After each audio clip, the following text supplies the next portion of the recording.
थी राबिया नाम की, मुसलमान धर्म में जन्म था और बहुत अच्छी पुण्यकर्मी प्राणी थे, पिछले संस्कार अच्छे थे। परमात्मा कहते हैं जो जन मेरी शरण है ताका हूँ मैं दास, गेल गेल ला गया फिरूं जब तक धरती आकाशी। पुण्यात्मा, आप कोई आम आत्मा नहीं हो, आप कभी ना कभी परमेश्वर कबीर जी के चरणों में रहे हो। जैसे आज से 600 वर्ष पहले सन 1398 से सन 1518 तक परमात्मा 120 वर्ष तक यहाँ पृथ्वी पर रहे, एज ए सतगुरु रूप में रहे, और स्वयं परमात्मा भी थे। यहीं से इस पूरे ब्रह्मांडों का रिमोट उनके हाथ में था। तो उस समय उस परमात्मा के 64 लाख शिष्य हुए थे। वो कितने दयालु है पुण्यात्मा, आप सोच नहीं सकते, क्योंकि हमारी बुद्धि तो काल ने बांध रखी है और हमारे को तो यहाँ के संसारिक के झूठे सुख ही फाइनल नजर आ रहे थे अभी तक, जब तक ज्ञान नहीं था।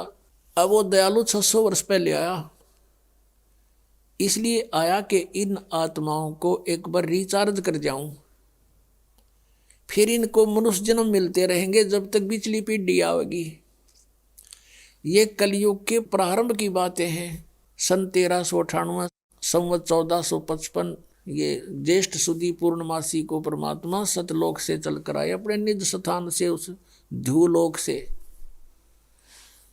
तेजों में स्थान सतलोक से, और एक कमल के फूल पर बनारस के अंदर काशी शहर में, शहर के बाहर वन में एक लहरतारा सरोवर में खिले कमल के फूल पर आकर प्रकट हुए।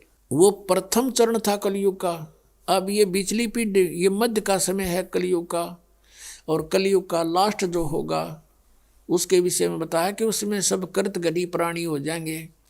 कोई भी धर्म कर्म को नहीं मानेगा, शराबी कबाबी मांसाहारी, एज बहुत कम हो जाएगी, 20 वर्ष की उम्र मनुष्य की रह जाएगी एंड ऑफ द कलयुग में, कलयुग के लास्ट में। और उसमें 5 खंड होंगी, जैसे 15 वर्ष की उम्र में सभी मर लिया करेंगे, युवा भी हो लेंगे, ब्याह भी करवा लेंगे, बच्चे भी उत्पन्न हो लेंगे और मर भी लेंगे। और उसमें 5 वर्ष की लड़की विवाह होते ही 5 वर्ष की लड़की के बच्चे उत्पन्न होने लग जाएंगे कलयुग के लास्ट में, और बिल खोद के प्राणी रहा करेंगे। तो वो तो है एंड ऑफ द कलयुग। और अब है ये मध्य, और प्रथम पीढ़ी परमात्मा की जब मालिक आए थे वो थी, और अब है बिचली पीढ़ी। तो इस बिचली पीढ़ी तक आपको लाने के लिए कि ये मनुष्य इनमें आस्था भगवान की बनी रहे, चाहे ये कोई पत्थर पूजे हैं, चाहे ये किसी कृष्ण जी ने पूजे हैं, चाहे ये कोई और अपना बाबा श्याम जी के धोख में प्रसन्न है, लेकिन वो थे पूर्व के संस्कार। और हम सोच रहे थे कि इन देवताओं की पूजा से हमें सुख हो रहा है, क्योंकि हमें ज्ञान नहीं था।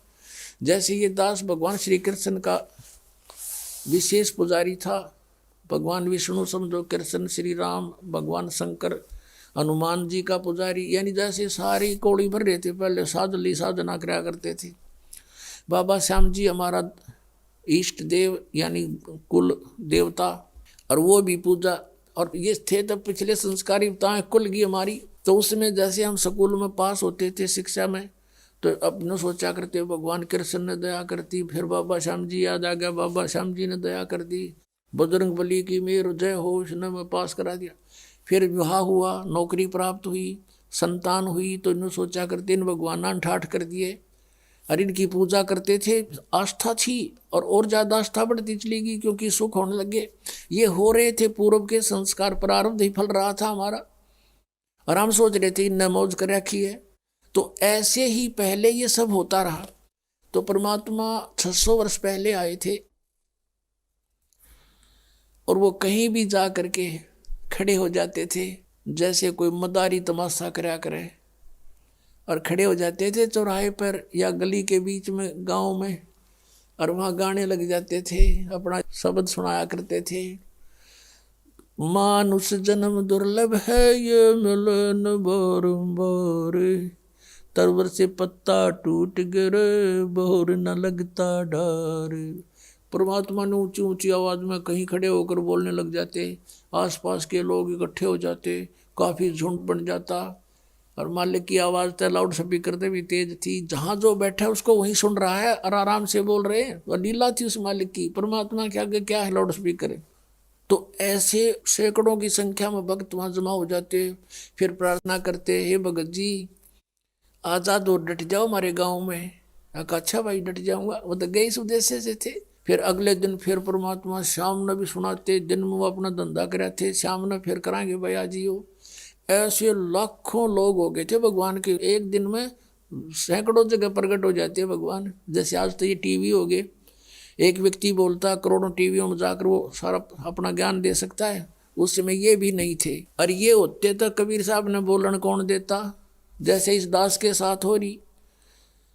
अब जिस पर भी हमारा ज्ञान चलता है, ये नकली संत जब बंद करवा देते, बंद करो बंद करो, ये तो झूठ बोला है, निंदा करता है। तो परमात्मा ने दूसरा तरीका अपना लिया, उस टाइम चलना की जरूरत ना पड़ी। तो ऐसे, और फिर उनको सुख हुआ नाम लेते ही, केवल प्रथम मंत्र देते थे भगवान उस समय, और बीच के ओनली ये 5 नाम जो आपको प्रथम मंत्र में दिए जाते, ये थे वो 5 नाम जो राधा स्वामी वाले घाटा जोड़ रहे हैं। 5 नाम, वो 5 भी नाम हुए भी कोई ना काल के 5 होते हैं। और इनसे लाभ होगा आपको यहाँ का भी, और यहाँ से हम चलेंगे जैसे हमारे शरीर में चैनल बने हुए हैं, इनमें ये प्रधान बैठे हैं, इनके मालिक हैं ये, इनका अकाउंट क्लियर करके हम आगे जा सकते हैं त्रिकुटी पर। तो उस समय हमें ज्ञान आधार नहीं रहा, सुख गणे दिए परमात्मा ने, क्योंकि ये सुख सागर है प्रभु। इसकी शरण में आते ही किसी को प्रेतबाधा थी, कोई देव रुष्ट था, या कोई शारीरिक कष्ट था, कोई सांसारिक बाधाएं थी, कोई कर्म ठीक नहीं हो रहे थे कार्य, वो सब ठीक होते चले गए। और ऐसे करिश्मे करे परमात्मा ने। उनके घरों में गरीब व्यक्ति थे, और शाम ने 10 रुपये धरके सोते, तड़के सो पाते उनके घर पे, और वो आकर बताते आज तो गुरु जी की कृपा से ऐसी रजा होगी। कोई नो कहना तुम रख के भूल गए हो गया, आप पे थर भूल लाग रही है, नो कदे हो आकर। तो वो जिसके बीता वो जाने, कड़ा धरका भूलना समय था उस समय। तो अब भी ऐसी लीलाएं हो रही है। एक भक्त बता रहा था जी, मैं 1-1.5 वर्ष से कोशिश कर रहा था पुस्तक पढ़ के कि चालू नाम लूँ, पर पैसे का अभाव था। तो वो कह रहा था कि ऐसे करते करते मैं घना दुखी हो गया, भगवान परमात्मा का इतना अमृत ज्ञान और मैं पहुंच नहीं पा रहा, रोने लग गया।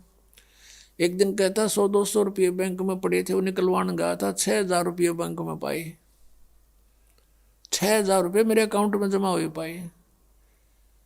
लेकर छक्कर हो ये परमात्मा, या दया भी बख्श दी। अगले दिन ट्रेन पकड़ दी, बहुत दूर रहने वाला था बच्चा। तो ऐसी ऐसी लीलातियाँ लाखों करेगा परमात्मा आपके लिए, लेकिन आप किसी और को बताओगे उन्होंने झूठ बोल रहे हैं, क्योंकि उनके साथ कभी ऐसा हुआ नहीं। हुआ क्यों नहीं? क्योंकि उनको पावर का कनेक्शन मिला नहीं। जो मैनुअली जो कार्य होता है, पावर का काम उससे अलग होता है। तो यहाँ पावर का कार्य है, परमात्मा का कार्य है, ये जनसाधारण नहीं मान सकता इन बातों को।